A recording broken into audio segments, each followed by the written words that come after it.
Assalamualaikum warahmatullahi wabarakatuh. Saya Sapia Juliana. Baiklah, saya akan mempresentasikan tugas UAS saya. Yang pertama, bagian A, masalah pendidikan guru Islam saat ini dan bagaimana solusinya. Masalah atau problematika yang teridentifikasikan antara lain rendahnya kualitas guru tidak profesional dalam mengerjakan profesinya sebagai guru dan tingkat kesejahteraannya guru yang relatif makin rendah. Problema konseptual teroris, yaitu ketinggalan pendidik Islam satu ini dikarenakan terjadinya penyempitan terhadap pemahaman Islam yang hanya berkisar pada aspek kehidupan ukhrawi yang terpisah dengan duniawi.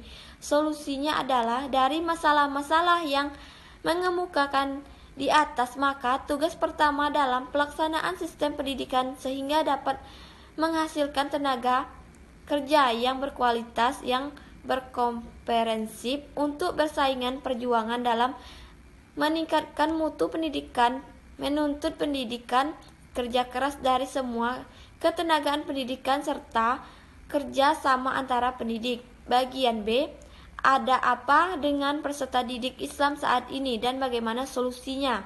Berbagai persoalan pendidikan muncul dan berkembangnya seperti rendahnya kualitas pendidikan secara umum, masalah anggaran pendidikan tidak merata, kesempatan pendidikan dan mahalnya biaya pendidikan. Solusinya yaitu mengurangi anggaran yang harus dibayar oleh siswa menjalani program beasiswa dan memperbaiki biaya pendidikan, apalagi saat ini ekonomi sangat sulit di masa pandemi ini. Bagian C, apa kekurangan dan kelebihan kurikulum pendidikan Islam selama ini dan bagaimana solusinya?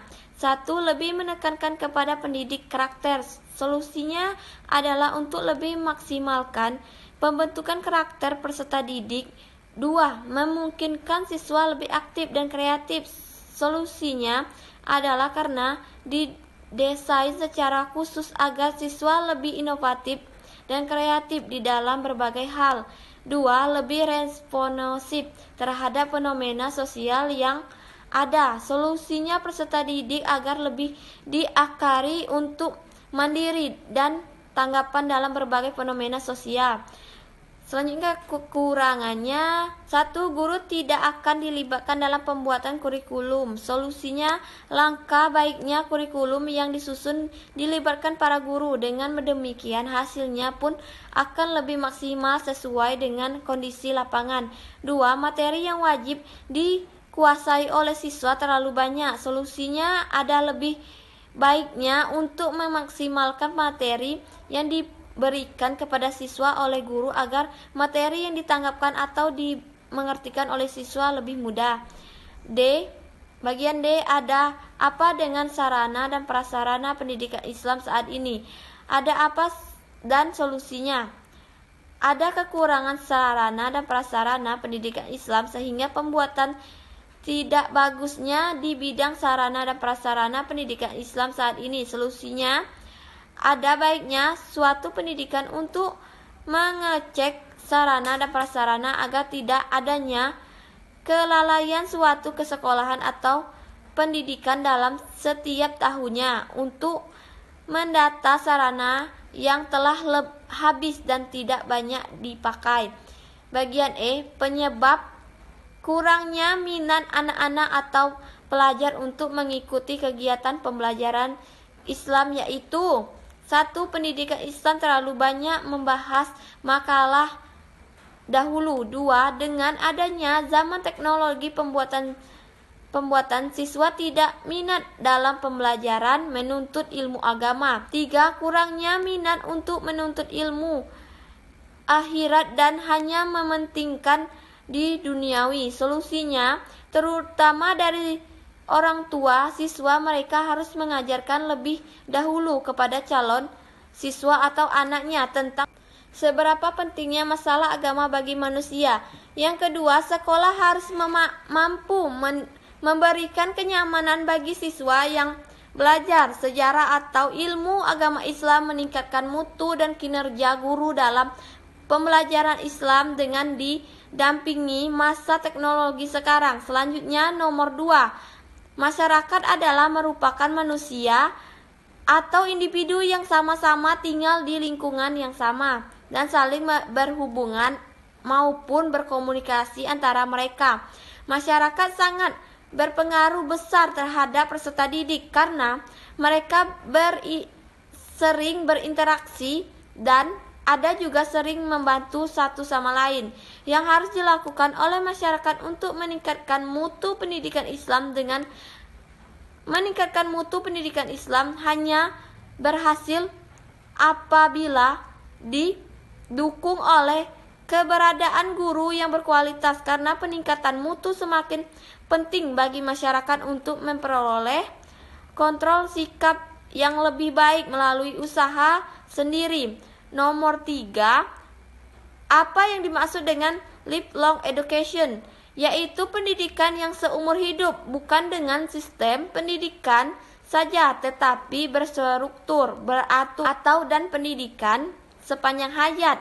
Bahwa pendidikan tidak pernah berhenti sehingga kita menjadi dewasa, tetapi tetap berlanjut sepanjang hidup karena kita sebagai manusia harus menyesuaikan diri supaya dapat hidup secara wajar dalam kehidupan masyarakat dan meraih keadaan hidup menjadi lebih baik. Kesimpulannya, komitmen menuju dengan upaya penciptaan dan pengembangan civil society dalam perjalanan kehidupan bangsa dan negara di masa depan. Namun, upaya tersebut memerlukan kesadaran dan pemahaman secara segenap lapisan masyarakat, termasuk peserta didik, terhadap karakteristik budaya dan peradaban yang selaras dengan konsep civil society terlebih dahulu.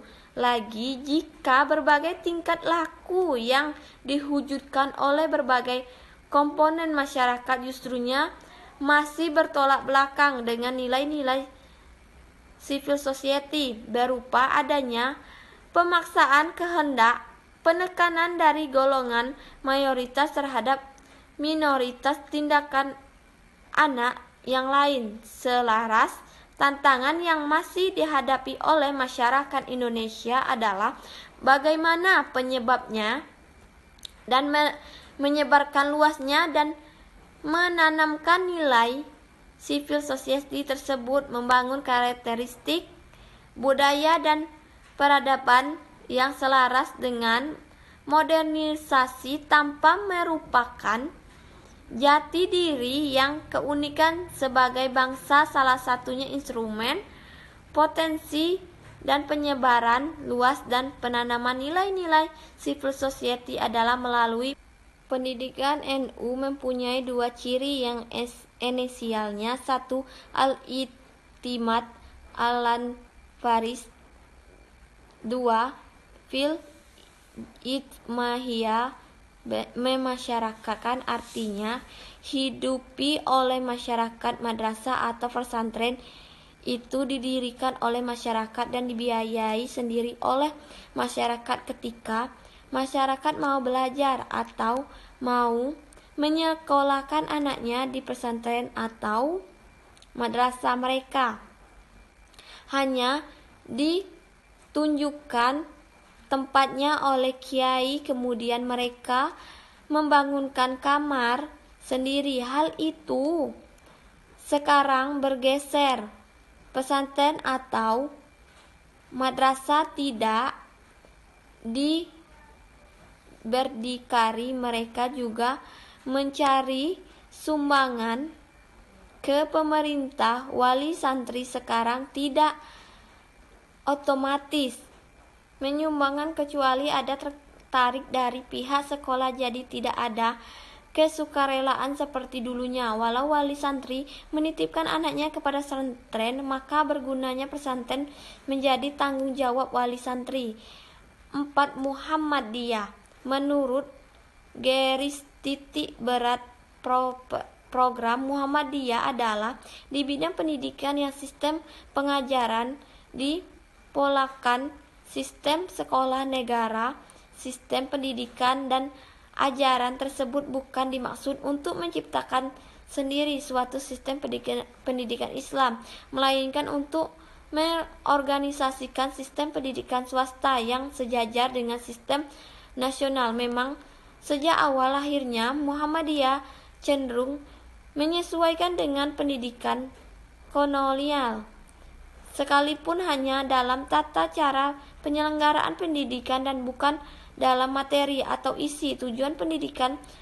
Belakangnya Muhammadiyah juga mendirikan sekolah-sekolah yang mirip dengan pesantren, pada dasarnya berorientasi kelembagaan dan orientasi tujuan pengajaran. Muhammadiyah tersebut didasarkan oleh perkembangan atau dituntunkan yang muncul dengan mengitarikannya untuk melakukan pembaruan konsensualisasi pengajaran tersebut. Diharapkan agar secara kualitatif pendidikan yang dikelolakan oleh Muhammadiyah dapat dipertanggungjawabkan, bukan berarti penyerikatan Muhammadiyah pendidik pesantren dan membangunkan beberapa penjelasan tentang sekolah Muhammadiyah di zaman penjajahan. Baiklah, cuman itu yang bisa saya sampaikan, saya uraikan. Lebih kurangnya saya mohon maaf. Apabila ada kata-kata saya yang tidak berkenan atau tutur kata saya yang salah, saya mohon maaf. Saya akhiri. Wabillahi taufiq hidayah. Wassalamualaikum warahmatullahi wabarakatuh.